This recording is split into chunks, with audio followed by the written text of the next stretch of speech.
Welcome to the Football Show, sponsored by Indigo Communications. We're live on PLZ Soccer's YouTube channel. I'm Peter Martin. Alan Ruff is back with us, amazingly. Alison McConnell and Tam McManus, ever present, professional, make sure that they're here on a regular basis throughout the season without any holidays. That's what it's all about, Ali. I don't even need to look at you to talk about professionalism and commitment to the job. Is that fair? That's fair. Yeah, and over and above that, Ruffy, isn't it amazing how you flew back in just in time for the big night out last night? Oh, yes, I certainly did. I had it planned right down to the final flight on the way back, and I made it. Yeah, it was great. It was a good night. Yeah. Well done to Tom. Ruffy was steaming before the starter. Exactly. Must have had a few gins in the plane. Well, we've got to say thank you to Tam Cowan. Obviously, he lost the Predictor last season, and he certainly came up trumps. It was a right good night, and he didn't hang about. I mean, he just absolutely splashed out. You could get what you want, and he paid for the drink too. It was absolutely fantastic. I mean, fair play to Tam. Bella Vita were there last night, and great setup. You know, food was amazing, so I'd recommend anybody to go there. But Tam came up trumps, so I wouldn't like to be last this year. It's put a bit of pressure on it. As I was sitting there having my meal and everybody's getting the free drink and the food, I'm going, don't be last. Oh, Tam has set the bar. It's worrying. And I'll tell you one thing that was worrying for us, because obviously we wanted to watch the Arsenal-Liverpool game, Ruffy, so Tam and I decided to go out a wee bit earlier, and we just sauntered into Quo Vadis. What streets that on? Is Paisley Road? Paisley Road. And honestly, it was that strange moment when the whole pub kind of stopped and had a wee look, and I thought, great. But the boys were good. We got a photograph with them and everything. It was really good. We did it on the way out. I thought we were going to get our head kicked in, but fortunately only lasted for a 40. But it was a good laugh, and it was a crack. It was a good pub. And I thought you'd have joined in when he shouted up the Rangers, but he did. There was a few pro Rangers shouts, which I was halfway down Paisley Road running at that point. Brilliant. The food was magnificent. Certainly enjoyed it. And hi to everyone who's obviously asking how it all went. Ruffy got a run home. Yes, Can't get any better than that, can you? Oh, it was fantastic. I thought I was going to be stranded, but I wasn't. No. Saviour was there. Absolutely. Always take care of you. Thanks to Hugh and John and so many, David and Lee, who have joined us, Marlon, Sean, James Fitzpatrick, Tommy Adams and Billy. Lots of people joining us to talk football, and you can too join this football family by hitting the subscribe button. Hopefully you can do that, as many others are doing on a regular basis. Thank you for your support Monday to Friday. And let's not forget PLZ Soccer. It's free to watch and 24/7, because if you download the PLZ Soccer app, you can get all the breaking football stories on it as well. And Ewan says hi from Montreal, Canada. It's Canadian Thanksgiving Day today, and I'm thankful for the PLZ gang and this show. Thanks, Ewan, for that. I didn't know it was Thanksgiving Day in Canada, but we seem to have a lot of people there, Ruffy. I sense we could have an inter-season trip. I've never been to Canada. Yeah, I have. I've been to Nova Scotia. We have a Partick Thistle supporters club in Nova Scotia in a wee place called Bramley. All right. So yeah, I might get an invite there. Can I just say hello to Simon, who I met in the supermarket in Malaga while I was there, who watches the show. That's brilliant, Robert. Well, it just shows you, everywhere we get stopped. It isn't random, I know, we get stopped everywhere. Now, let's get to the main script of what we want to talk about. Because the press conference is just finished, it would only be right and proper to head to Celtic Park, because Adam Binney, our reporter, is there. And Adam, I suppose the main concern for everyone is wondering about his team selection for the game against Leipzig. It's a big game for Celtic, and one I think they must win. Is it win or bust in Ange Postecoglou's mind? Yeah, Peter, Ange wasn't giving too much away. I did ask him, Ange, do you see this as a must-win game? To which he replied, saying every game is a must-win game, mate, in typical Ange fashion, as he does. He says that he wouldn't have the Celtic job if he didn't treat every game like it was a must-win game. But I think all you need to do really is just look at the table. Celtic currently with 1 point, Leipzig with 3. So if Leipzig did walk away with all 3 points, then it would be a pretty grim scenario for Celtic.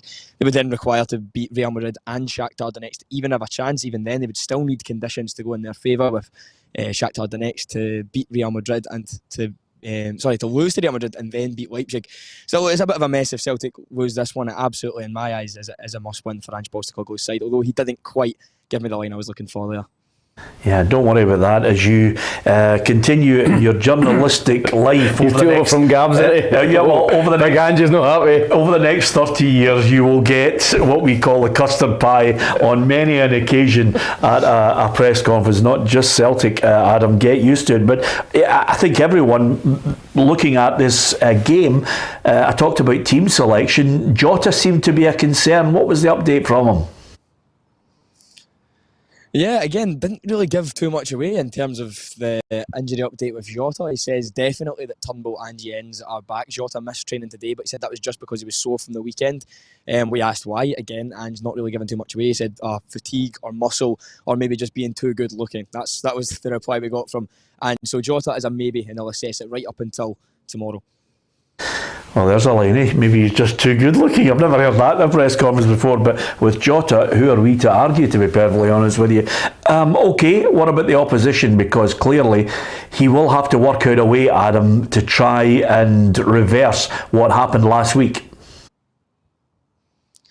Yeah, well, if you thought last week's game was good, I think this one could be even better, because if you look at the table, I don't think a draw does much at all, really, for either side. Both of them have got to go for it, as they usually would, and isn't going to change his style. We know that that's a prerequisite when it comes to Celtic these days. If you look at RB Leipzig, though, we were so impressed with them last week. We said that there'd been a huge improvement under new boss Marco Rose, but they actually dropped points at the weekend to Mainz away from home. Still sit 11th in the Bundesliga, but I don't think that really tells you too much.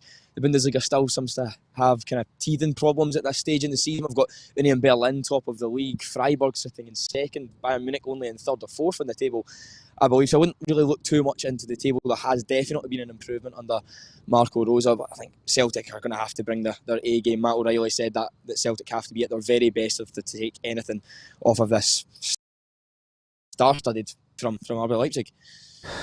Yeah, okay.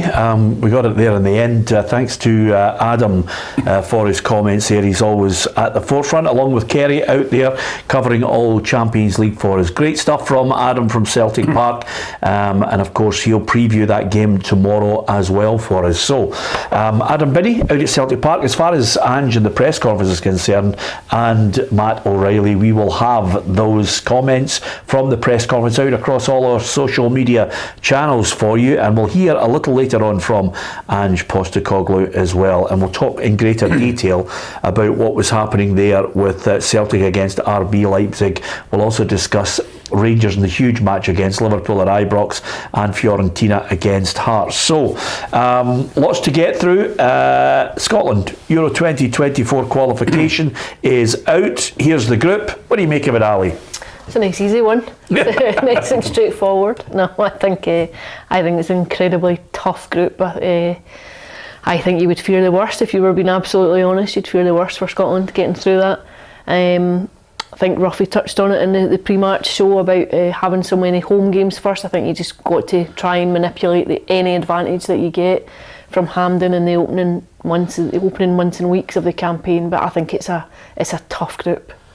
Yeah, I'm looking at it though, and Steve Clarke gave his immediate reaction, Tam, after the draw was made, and it's just basically okay, we respect our opponents, but we've got no fear. There's a real difference in the tone from the Scotland manager these days because of the performances, and you only have to look at, we've only lost twice in the last 15 outings, so you can understand why he's growing in confidence with this current squad that he has. Yeah, listen, I think it is a tough group, but I think the other teams will fear Scotland as well, like Norway, Georgia. I think they'll be looking to rather avoid Scotland in that group. Obviously Spain are favourites to win it, but it is a tough group. I think Norway in pot 3 was the one you didn't want to get, and I think Georgia, particularly in pot 4, they are a vastly improved team. You've got the boy who plays with Napoli, who's different class. I think they've won 8 and drew 2 of the last 10. At international level, they just beat Macedonia 3-0, they beat Bulgaria 5-2. They've beat Sweden and Bosnia in that run, so they are a vastly improved team. And even Cyprus, listen, we expected to beat them home and away, but there was real cannon fodder in there, who you're guaranteed easy 6 points. They're not bad at all, so I just think it couldn't have picked a worse group, but I still think we can finish in the top 2. Yeah, that's Tam's way of saying we wanted San Marino, but nevertheless, well, that's what we've got. What do you make of it? Do you think we're going to get through on that qualification route? Remember, after what we've just gone through in the Nations League, we'll get 2 chances at this, so fingers crossed. Are you confident, Ruffy? Not in that group, you know. I'd like Tam's touched on. I was in Georgia the last time when we all expected to go there and just pick up 3 points, and we got beat 2-0. And then it all went downhill for then, you know. But was that the trip where we thought we were going to die? Yes, it was. The taxi with the window wiper with the broken glass that just went from top to bottom. Yes, and then the rain came on, and it didn't work. Exactly. And then, of course, the two Russian hitmen in the front, who certainly had that. I had that feeling, Rocky, that if I was going to die, I didn't want to die with somebody who'd been at 3 World Cups, because I wouldn't have really got a mention in the paper. It would have been, and by the way, Peter Martin was also in the car. Tributes are pouring in for Alan Rough, but nevertheless, it was a right good jaunt, wasn't it? It certainly was, and they entertained as well. We'll have to say that. That Georgi Nimzadze, I'll never forget. Yeah, we went. Georgi Nimzadze invited us out for a wee drink and a meal. And every time somebody mentioned Georgi Nimzadze, you had to stand up and toast a shot. So by the time imagine him, he is a lightweight. Well, 18 people were round the table. Must have been lying flat out. By the time it got to Ruffy, we were all legless. Because he was noising me up by this time, because he was the main man. Aye. No, wasn't he? He was a great player. He was thing me, and when I stood up to toast, I went to toast him with my left hand, and see, when you toast with your left hand in George, it's a height of bad manners. So this boy told me to sit down. He said, sit down. I said, sit down, it's a little bit. I was wanting to toast. You know, I had to wait until they come back round again, and by the time they come back round again, I was plastered. He was really, because when I stood up, I put it in my right hand. When I stood up, I said, I'd like to toast your hospitality. And he goes, you goalkeeper with Scotland? And I said, yeah. How many caps you get? I went, 53. And he went, I have 89. I went, many World Cups you've been to? That's when we left. Yeah, exactly. Georgi Nimzadze, what a player for Dundee. I think the Dundonians love him. But that's the group. What do you make of it? Scotland's qualification for Euro 2024. We're also going to be talking about Scotland's women, if they can get past the Republic of Ireland, depending on results elsewhere. We'll discuss their chances of getting to the World Cup. Celtic leave it late in Perth. Colak just keeps on scoring goals as well. And let's not forget the Gunners dispatched 3 past Liverpool to get all 3 points. They're out in the front in the English Premier League. We'll talk about that a little later on in the programme. Can they win the English Premiership? You can give us your thoughts as well, because it's all about the football. Just before we talk about the Premiership games from the weekend and the results, and we'll look at the predictor, VAR, Alison, looks as if there's speculation it could be as early as the next couple of weeks, and then we're off and running. Just up before the World Cup, I was reading that today too. I think I think it'll be well received in Scotland. I think it'll create as many talking points as it solves. I think there's a few controversial calls up at McDiarmid Park on Saturday afternoon, so I think we'd be naive to think it will cure all ills and remove all talking points. I think we'll still be discussing after its implementation this year. Yeah, it'll certainly extend the injury time that will be added on as well as they stop the game, but it's a good thing. I think, as we said before, it is not the cure to all the problems, as Ali alluded to there. What it is a greater percentage of getting the big calls right. Yeah, I think that's important. I think high-profile games, particularly involving Celtic and Rangers, I think you need to get the big decisions correct as a referee, as an official, because we could be talking about them for a week or months to come. So I think it's great. I think the penalty kicks, red cards, I think the real big decisions. The offsides, I think it's a thicker line now in terms of the offside, so I'm all for it, but there'll still be people moaning about it, but at the end of the day it's going to be by the letter, by the book, sorry. Yeah, fingers crossed. They'll still be arguing about who's in the van making the decision, Ruffy. Because this country's like that. It's mad. Yeah, well, the van's going to be up in Shetland, so we're safe up there. Let's hope the Wi-Fi's working. It would need to be somewhere, I know, as my old compadre used to say, Ben Becula, I think, is the safest place if you're going to make a decision that has an effect on Celtic or Rangers in a title race. But as far as the weekend is concerned, boy, Ali, Celtic left it late. It looked as if St Johnstone had snatched a point until Giakoumakis popped up with a winner. Yeah, I think it was a kind of faltering Celtic display. I think I took Ange Postecoglou's point. I think they should have been out of sight, but they're creating chances just now, but Celtic aren't putting them away. They're not killing teams off, and I think for so long as it's 1-0 in any game, you're always susceptible to that happening. And I think just a 5-10 minute spell before it, you could sense it. You could sense that St Johnstone were coming. Joe Hart had a really good save from Stevie May just a few minutes before it, and then of course Giakoumakis goes up and scores it. I thought it looked as though they were going to drop a couple of points. A huge win. I think if they go on and win the league this season, it's one of the games that you would go back to. And you know, when you do your 5 games where the league title swung, that would probably be one of them. I think it's a massive 3 points for Celtic just to keep the league momentum going, but I think you're still seeing that they're not playing as well as they were at the start of the campaign. Yeah, and of course for St Johnstone, who looked as if they were going to get that point, their manager Callum Davison, well, as you can imagine, it was a tough one to take. Hard lesson to take, because I thought, you know, I'll take that type of performance against the Old Firm. You know, and I'll take that energy, the levels, the commitment and the desire to go and get something from the game. So a lot of positives to take, but at the same time I'm extremely, I don't know if the word's annoyed, I don't know if I can say it on radio, our papers, you know, I'm just really annoyed how we basically lost the last goal. Yeah, apologies for the big heat in the front of the camera there, Robbie. You can never really legislate for that, but we got the message anyway. He was struggling just to contain, I think, his disappointment at not being able to get the point. So Celtic get all 3 points later on in the afternoon. Rangers knew exactly what they had to do, Ruffy, and they dispatched 4 past St Mirren without any great resistance from Stephen Robinson's side. Yeah, it just showed you, when they go back to the SPFL, they're head and shoulders everybody at Ibrox. You know, they proved that in the past. They're free flowing. If they get a goal really, really early, they just capitalise on that, and the goal just came freely. And I know some men had a couple of chances here and there. Alan McGregor did a couple of saves, but in the end of the day, you know, 4 was probably the right result. Yeah, Colak. Tam, I mean, his goal with the outside of his boot was an absolute joy. Here is a boy who actually, you know, we've been comparing and contrasting the qualities that Morelos has and Colak has. You couldn't leave him out, surely, now? No, I think he made a mistake leaving him out at Anfield, to be honest. I think that's looking like a mistake now. Yeah, that's hindsight.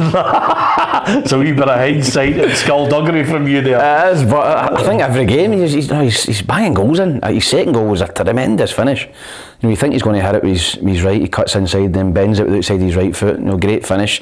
First goal is a great goal as well, because he anticipates the goalkeeper either saving it or the ball coming off the post, and he's banging there to put it in. So I think he's been a terrific signing for Rangers, and just keep Morelos out of the team. But I think Rangers deserved it. McGregor did make a big save at 2-0. You know, I've seen the highlights and the ball come up over the boy's head, and he came rushing out. That could be a big moment in the game. St Mirren get that goal, you know, they're back in it. But I think Rangers ultimately win the game very comfortably. Yeah, I mean, when you've got people who are scoring goals and you have options, yet again, if it wasn't going according to plan, you can look Sakala's trying to stake his claim as well. Yeah, I think he's got options. It's maybe the difference between now and previous campaigns when there was an over-reliance on Alfredo Morelos for the goals. I think what you're seeing now is a much more even distribution among the teams. I would agree. I think Colak's got to be in with a shout for starting against Liverpool. Now I think you've got a player on form, he's got a bit of confidence about him, a fair bit of momentum, goals coming from him in different types of goals, different positions. I think he certainly must be up there for a start. Yeah, and McGregor, as ever, he's like a little bit like Craig Gordon over the last few months. There's always a save in there, as Tam mentioned it earlier. Keith says when McGregor hangs up the gloves at Ibrox, Rangers could be in trouble. Well, you know, what happens is you get a scout out there and says, listen, we need to find the next McGregor from somewhere, we need to go and sign him. It's certainly not the team. I don't think there's a goalkeeper there that's capable of filling his gloves. I think they'd have to go out and buy somebody, Ruffy. Yeah, well, they've given the young boy McCrory, I think it was another 3 years or something like that, so they must see something in him. 3 years is a long time, but he needs games. There's no point in him getting thrown in, and it spoils his chances if he comes in and it's a defeat or something like that. So you're looking about goalkeepers, or even in Scotland, you're looking about who's next after Craig Gordon, and there's nobody hanging about, so it's a big worry for having 3 tremendous goalkeepers, with Marshall as well. So, it's a problem for them all, and Joe Hart was coming into a wee bit of criticism as well. That was been interesting to see if we would drop him and let Siegrist go in for a couple of games, but it doesn't seem to be the case. Yeah, I can't see that happening at all. I think when Hart and McGregor are fit, they play, because it is so cutthroat. Every point means money in the Champions League. Every point in the Scottish Premiership is the difference between winning it and losing it. Yeah, I would agree. I think both are very much established first team choices now. I think it was interesting at the start of the season when John McLaughlin took the gloves, and I think Giovanni Van Bronckhorst had said that he was the existing first choice keeper, and then kind of a couple of high profile mistakes. That game at Celtic Park, I think, will be one that probably still echoes in his mind a bit, and then before you know it, McGregor's back in, and once he's in, I think he's there to stay. And I think you see performances like that, like the night at Anfield last week, and then the save in the game against St Mirren. I don't anticipate that he'll be out anytime soon. And the same for Hart. I think it's very difficult to drop a goalkeeper on the back, I think, of one mistake, or possibly you could argue there were 2 high profile mistakes for Hart, but I don't see that Siegrist will start anytime soon. Yep. Okay, from Rangers and Celtic and their battle at the top end of the table, what about the chasing pack? Hibs won, Motherwell 0. It was it's that man again. It's just incredible what he's doing for Hibs at the moment. Yeah, it's amazing the turnaround. I think since that game in Ukraine, he's been living in dreamland. He's a couple of clean sheets, scored the winner, scored up at Ross County. Very brave header, won the, got the boys sent off as well. So a huge influence in the game. Couldn't come at a better time for him. I think being out of contract, a lot of clubs looking at him, a lot of clubs in the stand watching him. So he's doing really well. I see the chances I'm signing for Hibs again are getting slimmer by every day. So he's not going to sign again, but it's up to him to try and get himself as good a move as possible. But Hibs 4 wins in a trot, unbeaten at home this season. Big test for them obviously coming up the weekend away to Celtic, but playing well, playing some good stuff, looks solid at the back. Boyle looks a threat, competition for places. So I think it's, obviously Frank Sosie was at the game as well. So I think Hibs is quite a buoyant club at the minute, after being in the doldrums, I think, at the start of the season and with little expectation. I think now starting to get a little bit of momentum behind the club again. Yeah, that's an interesting point you make, because if you had to go back to our shows at the start of the season, that first 4 or 5 weeks, you would see Hibs and you think, where is it going? Who's going to score the goals? Who's going to stop them? There was all sorts of consternation over whether Lee Johnson was going to get it right or not. Suddenly, a month can change everybody's thought process. Ryan Porteous, as you mentioned there, as each week goes past and he keeps either stopping anyone scoring against Hibs and popping up with a goal or 2 himself. Can Hibs hold on to him? Well, the manager says they're trying their best. Listen, at the moment it is what it is. We've offered him a really good contract, a strong one. There's no immediate sort of pressure from me to give us an answer, but obviously as we near January, the screw has to turn on that a little bit, because we have to do the right thing for Hibs. Now, we think the right thing for Hibs is obviously securing Ryan Porteous. Yeah, securing Ryan Porteous is key, but I think he's going elsewhere. If he comes at the weekend to Celtic Park and produces another performance that catches the eye, when you do it against bigger teams, I think that's when suddenly your stock increases again, Ali. Absolutely, and it would have done him no harm at all making his senior international debut over in Poland when Scotland played Ukraine. I think he looks like a player who's enjoying the moment. I think he looks very comfortable, very composed, very assured at the minute, the way he's playing. I think he'll know that the ball's very firmly in his court. He'll have decisions to make. doesn't need to rush anything. He can afford to take his time, assess the options that come, and use these next few months to focus on his football. Maybe just block out some of the noise that's surrounded him. At times he's been a bit of a pantomime villain, I think, up in Scotland. I think if he just uses the next couple of months to focus on his football, keep doing what he's doing, and then he can take his time. He knows that there'll be he's already got a very strong offer from Hibs. I wouldn't be in any doubt that there'll be offers from elsewhere coming in too. Yeah, Motherwell manager Stephen Hamill looks at the red card, and of course he reckons he should have had a spot kick as well. It is a penalty. You watch it back, it is a penalty. Another one of the big moments in the game that didn't go away. Connor Shields turns the ball round the corner, he gets taken out. So again, it didn't go away. Well, there you are. He's not happy. He's not happy about it. I never saw that in my highlights. The penalty claim. No, I was at the game and I wasn't really overly certain that I think it was a very half chance. I don't recall any of the Motherwell players really claiming for a big style. Yeah, exactly. I think sometimes you can see by players' reactions the justification for one, but yeah. It was a definite red card as well. Yeah, it was last man, Shields. I mean, I can see him being disappointed in the red card. That's what I think he was most annoyed about. That spoiled the game for him, because he probably within himself would be saying, if he stays on the park, we're going to get a draw here. I think it changed the game. I think it definitely gave Hibs that extra bit of space. Obviously an extra man, but it gave him an extra bit of space as well. I don't know that they would have broken him down without it. But even with that, when you look at Hibs, Tam, 4 wins out of 4, when they do get an advantage in a game, they're taking it now. Yeah, as they look strong defensively, Hibs at the minute. Paul Hanlon's come back into the team again. Another player who's been criticised by sections of the Hibs support, but I think he's a terrific defender. Good experience, left-sided. Him and Porteous excellent together. And David Marshall, listen, he's been a massive signing, for Hibs. I think you look at all the signings that Hibs made in the summer. He was the best for me. Get that experienced goalkeeper's been a problem area for Hibs for a wee while, and just to have him behind you, as a defender, I think gives you a lot of confidence. So Hibs look really strong at the minute. Kenny, Campbell in the middle of the park, Joe Newell, and the wee bit of flair at the top end. So they look a strong team at the minute, Hibs. And get Giddy to come back. Yeah, Nisbet and guys like that, and Melkerson's back, and he's got a big pool of players at Hibs. Do you think he'd feel confident for Europe? Yeah, listen, I think the Hearts are starting at the minute, there's no doubt about that. I think when Hearts go out of Europe, which I think they will shortly, I think they'll be able to concentrate fully on playing just on a Saturday. I think Thursday, Sunday's killing Hearts.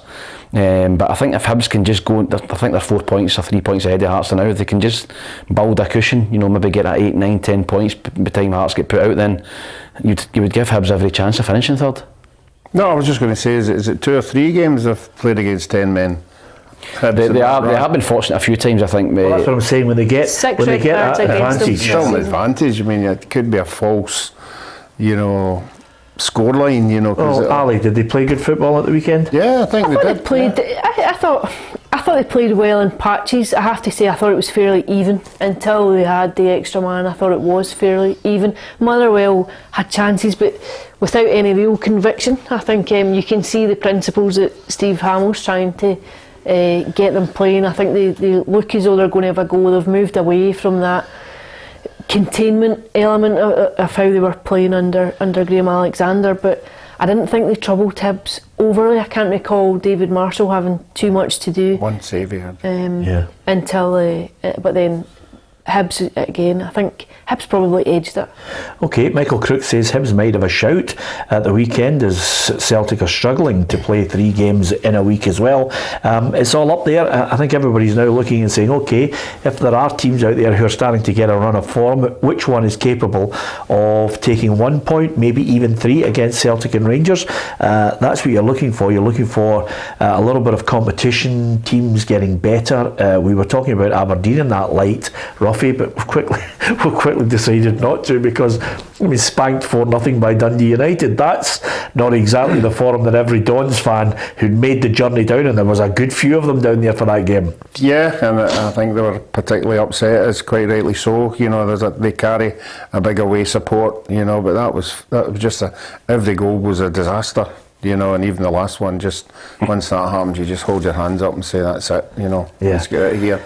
But you know, it's not a good one for Jim Goodwin. I know he had a wee go at the Hibs one, you know, after it, you know, and I think that outburst that he had was trying to keep the supporters together, to say, right, we're all fighting together and we're not happy when results go against us, but you can't defend that. You know, you just have to go away, and let's hope they continue like that for the next couple of weeks. Yeah, they've got Thistle. Next Wednesday. Yeah, I thought that would be right.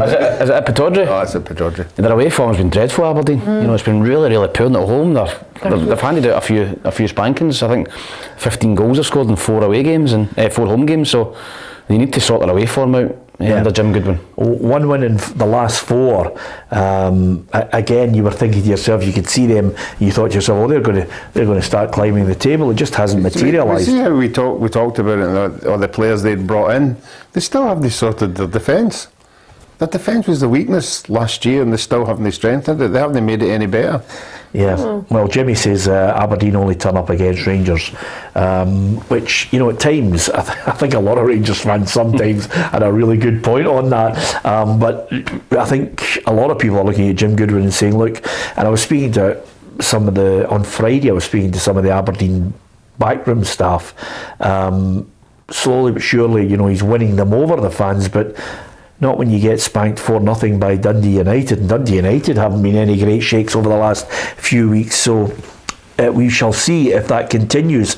They've got Hearts next up from Rangers, Celtic, Hibs and Aberdeen. Ross County, Ruffy, I might as well let you have it, because Jan the Saggy listens to the programme. Again, I just watched the highlights of that one. I mean, I think David Martindale would have a restless night that night. They battered Ross County. You know, and what I saw, you know, chance after chance after chance, and you know, and then they lose a goal, you know, so late on, and you know, as a manager, you're standing there. What do you say? What else can you say? You've created most of the possession, you've most of the chances, clear-cut chances, and you don't get a win. Yeah, Malky needed the win though. Oh yeah, massive for him, you know, because he was going through that little patch there where you're thinking to yourself, he doesn't want to be getting mired in that bottom end and just the struggles with it, albeit that we are aware Roy McGregor's the type of chairman to back him in the January transfer window. Yeah, he certainly will. You know, but Malky has identified, you know, some quality players. This ones he's brought in are good, but I don't think they're as good as the last ones that left. Yeah. You know, I think they got the bonus of these 2 guys before they left, but still a wee while to go yet, and you just want to get points and get away from the bottom of that league, but the Dundee United result obviously didn't help them. Just when we thought it was going to be the bottom 3, they're going to be the bottom 3, they all picked up. You know, Ross County obviously get a win, Dundee United won, and we thought Kilmarnock were going to get 4 points out of 6 this week, and they get pegged back, so it's maybe just not as cut and dried as we think, you know, kind of bottom 3. Yeah. Your St Johnstones and teams like that might get dragged down a wee bit. Well, Killie looked odds on to take the points, so 2-0 up, but the manager, Derek McInnes, not happy that he didn't get enough time to enjoy being 2-0 up. I don't know about the first goal we lose, because we didn't get to enjoy being 2-0 up. I felt as though we'd done so much right in the game. Our approach was to win the game. The team selection was to win the game, try to make it like a cup tie, and I thought the players put so much into it, and getting, you know, we tried to get after Hearts, as you've seen, and we got the benefit of that more than one occasion.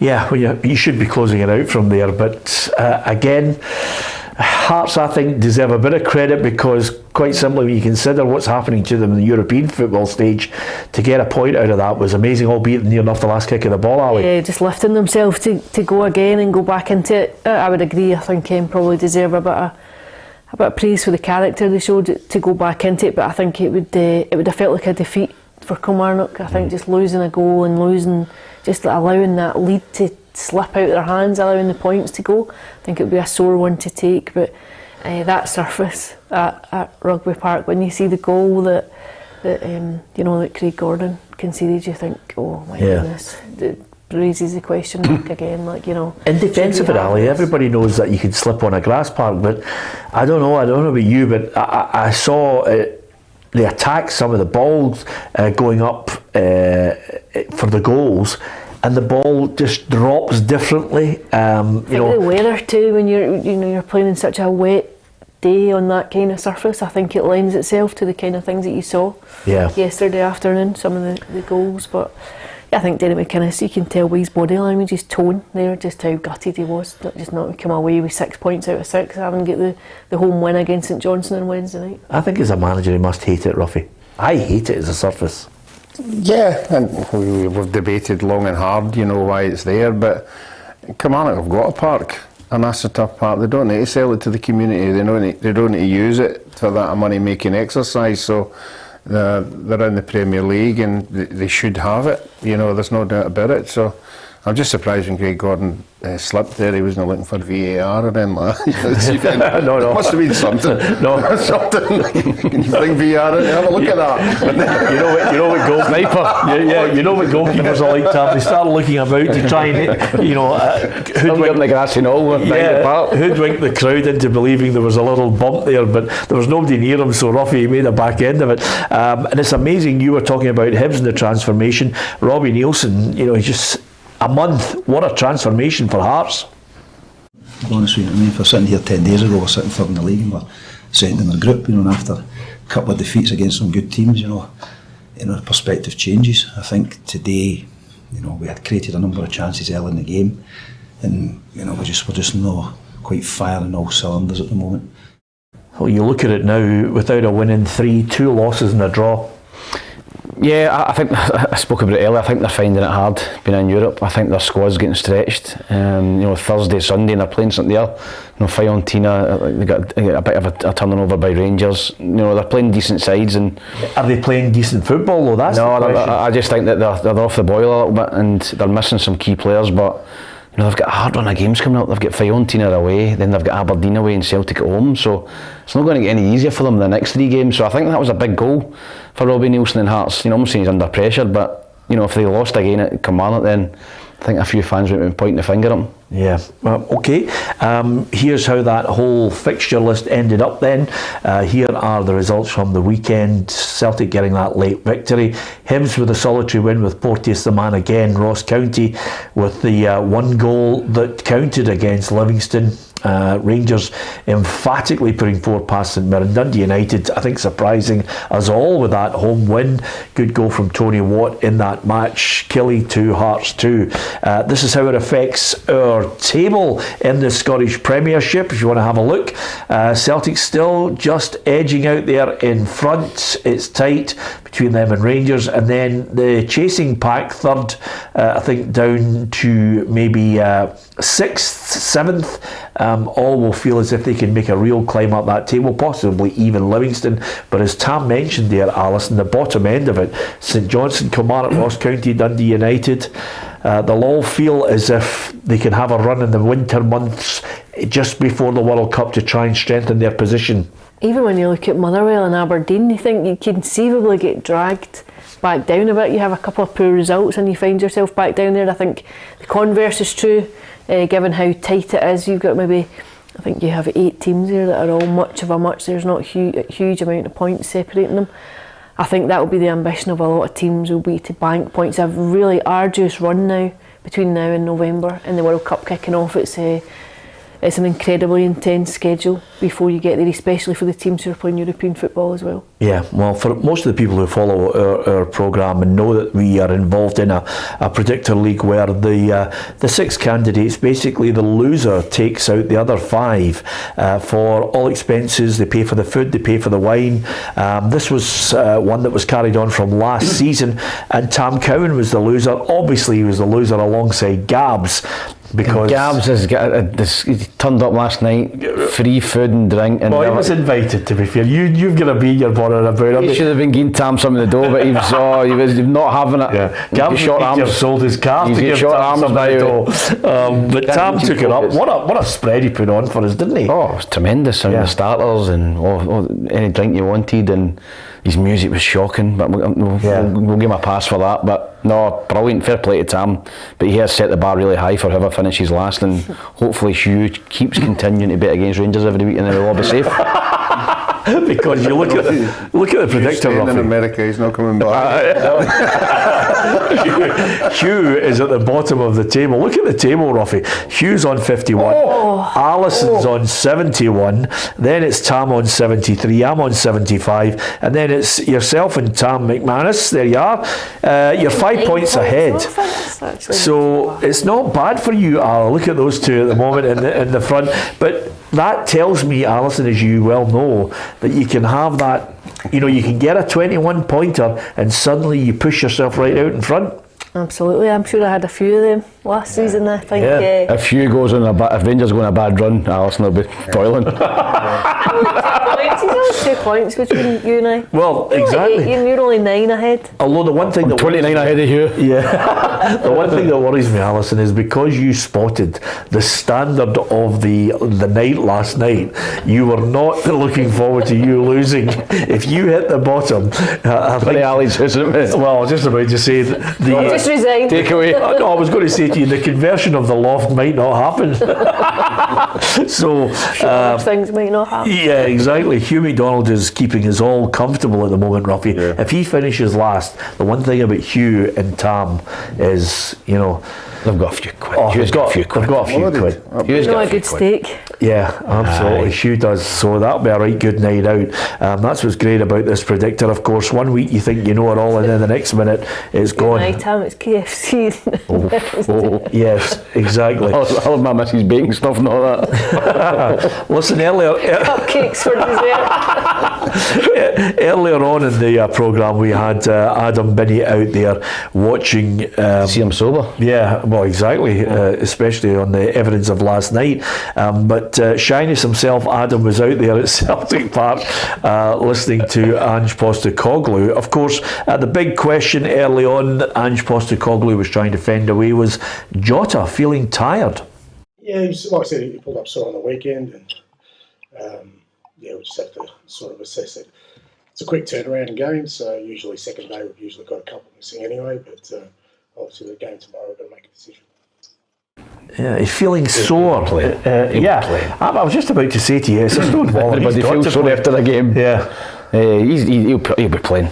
Celtic will go as strong as possible. As Adam said, Celtic have got to win the game for me. They've got to win the game. If Leipzig take anything out of that, and then they're sitting in 4 points and Shakhtar's in 4 points, I don't see Celtic finishing the top two. No, it's win or bust, Ali. Yep. Yeah, it could be anything tomorrow night. It could be 6-5 or something. Tomorrow night. I think you'll see two teams knowing that they need to win. Two teams that are very open anyway.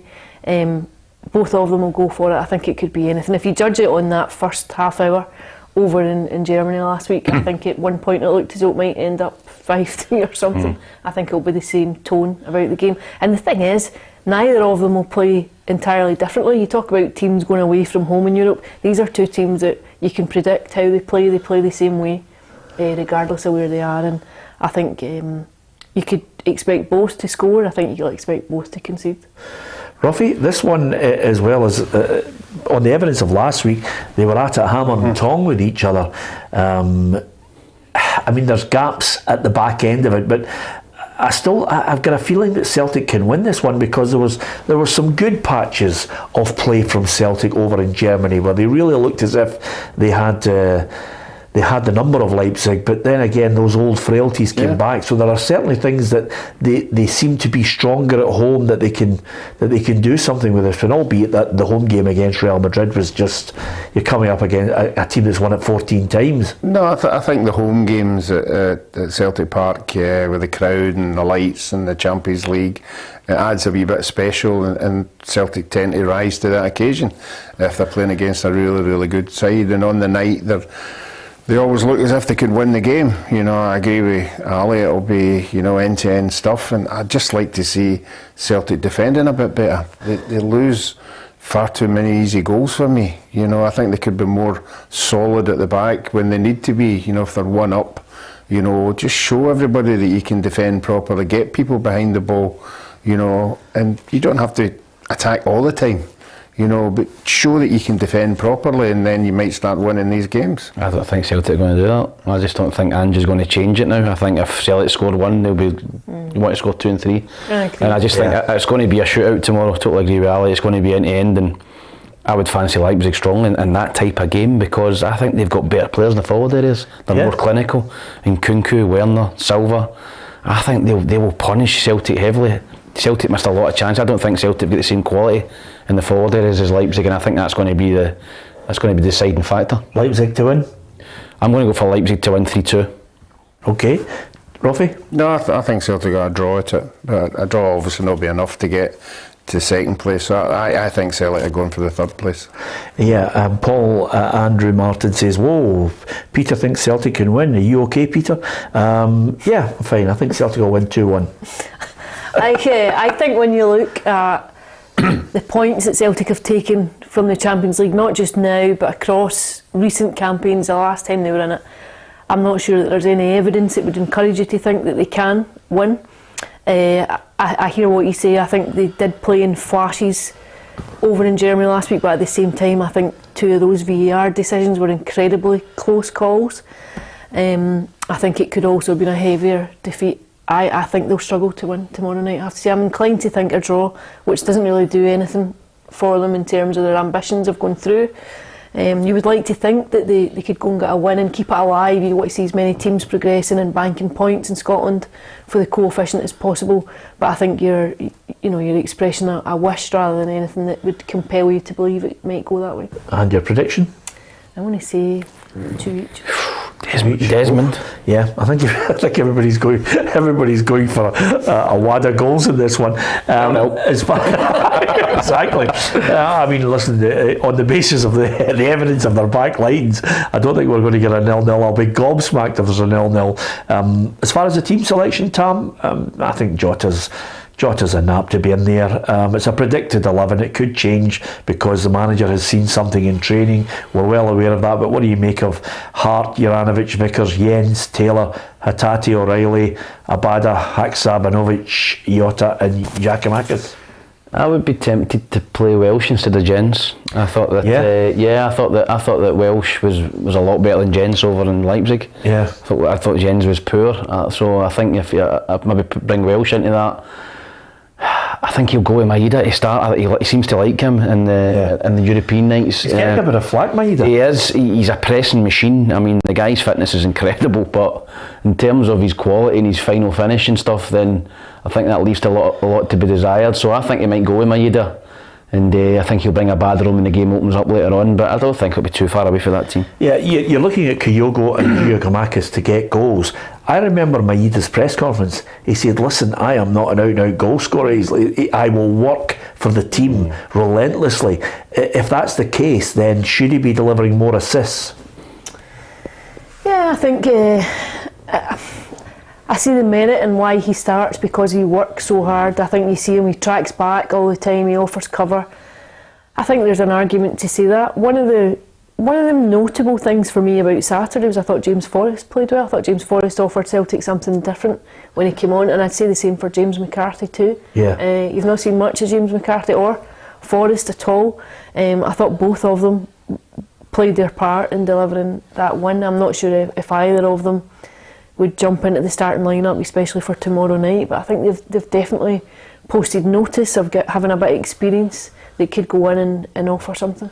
Okay, interesting point. I know James McCarthy will certainly want to, in the few appearances that he does get, try and post a notice to Ange Postecoglou that he's still there and he's got something to offer.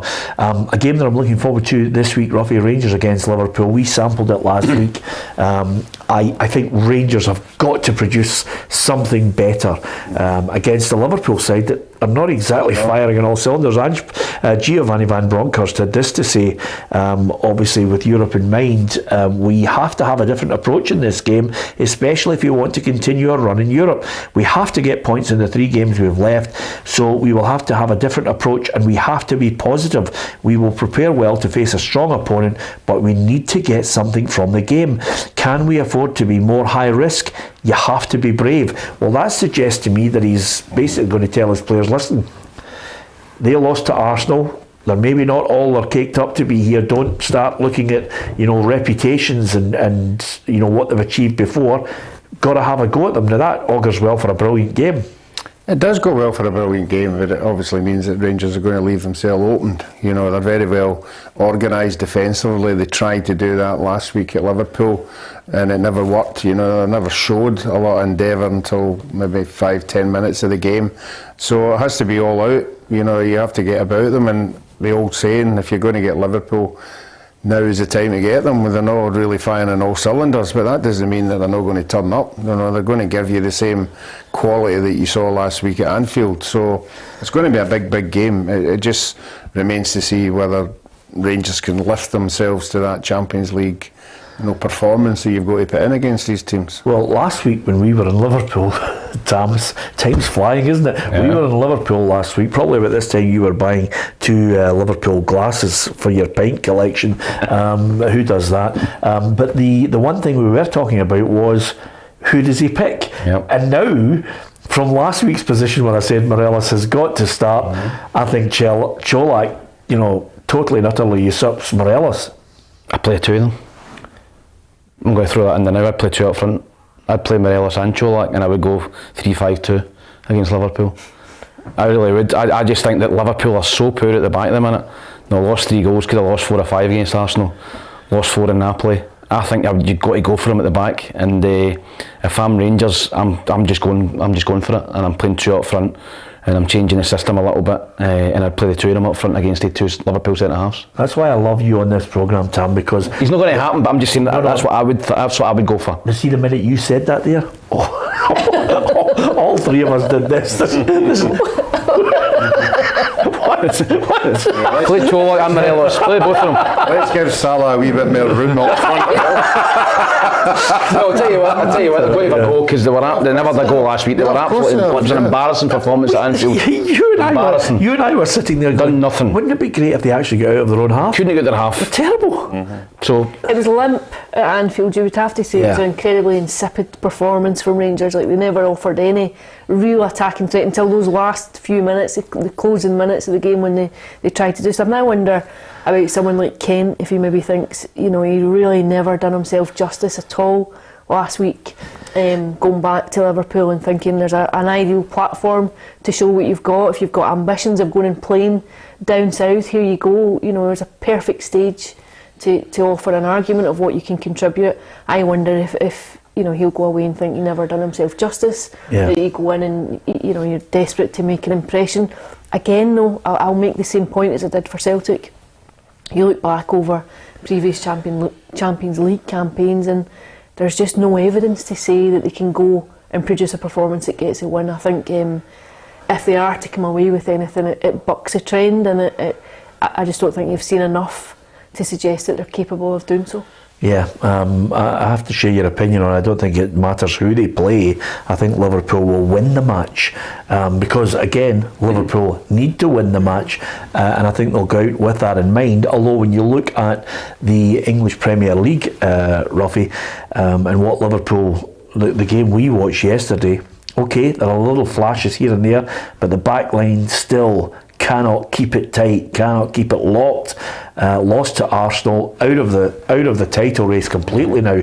Liverpool's ambitions are try and finish in the top 4 and see what they can do in Europe.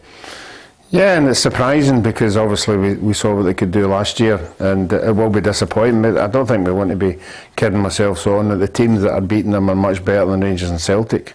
You know, so better players, they've got better players, they're up against better players, so they're now, when they come to us, you know, they're not in the same division, they're not competing against the same level of players, so they'll fancy themselves. I still think Rangers on a given night, you know, with the crowd and everything that goes with it, are good enough on the night to get a draw at it. Yeah, as far as Liverpool are concerned, in that match yesterday, Arsenal 3-2, place was bouncing. I wonder if the Gunners are title contenders after the match. You can hear from Mikel Arteta and Jurgen Klopp. Just thank you so much to the boys and our supporters for experiencing an afternoon like this. It's what about this our profession and why we are here, and I really enjoyed it, especially the way we won. Look, we saw a lot of things. So we have problems in the moment, but because the team informed the leader of the table, massive problems today. I think even in a really bad situation for us, with early changes and stuff like this, we caused them real problems. So That's the truth as well. They have got big problems, haven't they? I mean, I just can't believe it. They're 14 points behind Arsenal, no chance. A shocker of a start for Liverpool. As I said, they're nowhere near winning the league this year. They'll be lucky to get in the top 4, and I don't know. Maybe I'm just, an old romantic, but I would, if I'm Rangers, I would go for it. I would go for it against Liverpool. There's nothing to lose. They're not going to. I don't think they're going to qualify. Yeah. So why not go out and have a go and stick crosses in the box, get 2 strikers in there, you don't think put them under pressure? Qualify? No, Rangers are not going to get out of that group, no. But it's a big night for your supporters. Third, it's a long shot as well. Top 2, no chance. But it's Liverpool at home. Go and have a go. Do not do what you done last week at Anfield and sit back and just go out with a whimper. Go out with if you're going to go out with a bang. Yeah, absolutely. Okay, listen, it would be remiss of me not to mention one individual who's come in for a fair bit of flack over the last few weeks, but Ruffy, Ronaldo scored the winner for Man United against Everton, 700th club goal. The boy is, and I think when some people, and I include myself in this, when the boots are eventually hung up, Ronaldo and Messi, I think Ronaldo has got a real case for saying he's one of the greatest of all time. His position is climbing, even though he's in the twilight of his career. He's just unbelievable, the stats that boy has produced. Yeah, the stats are there for everybody. He's won just about everything with every club he's played for, international level, club level, whatever. He scored the most remarkable goals that we've all seen at the highest level. And he's up there. And I think when he was playing abroad, we all said, we've want another year of looking at him in English football, and he's come. And I don't think he's disappointed. He's no. I mean, I think people expect too much of him, but I think the goals that he scores and his contribution to the games are superb. Yeah, incredible stuff. I mean, the goals he's contributed. I don't know if you read this, Ali. They reckon that if Erling Haaland, who only scored one at the weekend, I think he's lost it now, he only scored one at the weekend, but if he's going to match Messi and Ronaldo, he has to score something like 43 goals a season. Between 30 and 40. 43 goals a season to catch them. And he needs to play till he's 38. Aye. That's incredible. When you look at how well Haaland's professional career has started, I think that maybe just gives you a fair reflection of how good Messi and Ronaldo have been. Just generational talents, I think, extraordinary players. I think you just enjoy the fact that you've had both of them to watch for so long, but I think it gives their achievements a fair bit of context in the current and modern game. They'll be unsurpassed. Yeah, absolutely. 2 quick points before we finish. Ali, you're at Hampden tomorrow for Scotland's women against Republic of Ireland. I fancy them to get past that hurdle. I'm just hoping the other 2 games go their way so that the Scotland women's team are looking forward to the World Cup. Yeah, you would like to think so. The other 2 games kick off at 6 o'clock. Unless they go to extra time, then you could have a fair idea of what that means for Scotland, but essentially it doesn't take away from the central picture, which is they need to win the game regardless. If they win the game and other results go their way, they're straight on the plane. Now they can book their tickets. They'll be going to Australia and New Zealand next year. If not, they'll have, if they win the game and the other results, they're not the best out of the 3, then they'll have an intercontinental playoff to play in New Zealand in February. Yep, okay. Don't forget you can hit the subscribe button on our channel and join the football family. More often than not, I always mention it, throughout the week we try and monitor the conduct of people who post messages on the site, but it's a football programme to watch.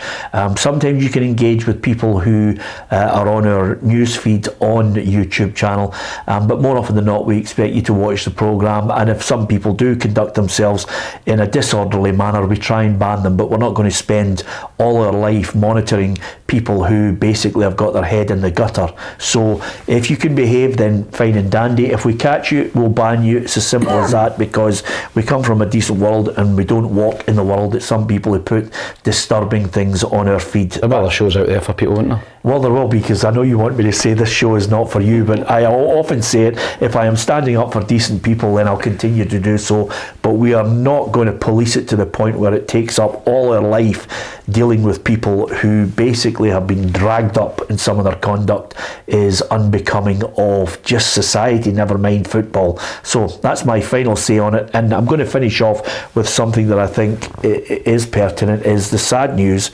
of Frank McGarvey. His family at the moment are hoping that it's a battle that he can win. It's something that I think our thoughts and our prayers are with Frank in this battle at the moment. I know him well. He loves this show, Ruffy. He's one of those guys that comes up to me every time he comes up to me, talks about the programme. But my memories of Frank are a wonderful player. And even after he finished playing, he would play in so many celebrity games. And I'll tell you this, Ruffy, and I kid you not, this is the funniest thing ever. Tam Burns would phone me and say, get down to Barrowfield with your boys. You're playing against my team, right? So I'd get all my mates, Tam, we'd head down to Barrowfield, and he'd literally have half the centenary side there, and he'd have McGarvey. And McGarvey was outrageous because, Alison, I kid you not, this is what happened. We had centre in our team, and I'm up at the centre spot, Tam. The referee went, and by the time the referee had blown the whistle, McGarvey had come up and taken the ball off me from the centre. He was just outrageous. And Ruffy, he loved playing, didn't he? Frank's patter was magnificent. We've had him on the show so many times. We've had him on the show 2 and 3 times. It's brilliant, and some of his stories were really good, particularly the Liverpool ones that we can't really go into. But I can tell the story discreetly because it's on air. The Phil Neal one was. Well, we asked him. Ruffy and I asked him basically, just quickly as we finished the programme. Ruffy and I asked Frank, you were at Liverpool. Was there anybody that you liked and didn't like? And you know what footballers are like. Sometimes they play it safe. Can we just not Frank? Move in? There was a player at every club. He played it. there was a player at every club they couldn't stand. So I said to Frank, is there any player you didn't like? He says, I hated Phil Neal. Hated him. And I was like, what? And Ruffy and I are looking at each other and he goes, I hate him. And I says, well, why did you hate him? And he said, we were in the communal bath and Phil Neal said, by the way, that's my soap. McGarvey looks at me and went, what? He went, everybody knows that's my soap. And he said, it hasn't got your name on it. And Phil Neal goes, everybody, that's my soap. So Frank says, oh, is that right? So Frank wiped his arse with it and went, here, there you are, there's your soap.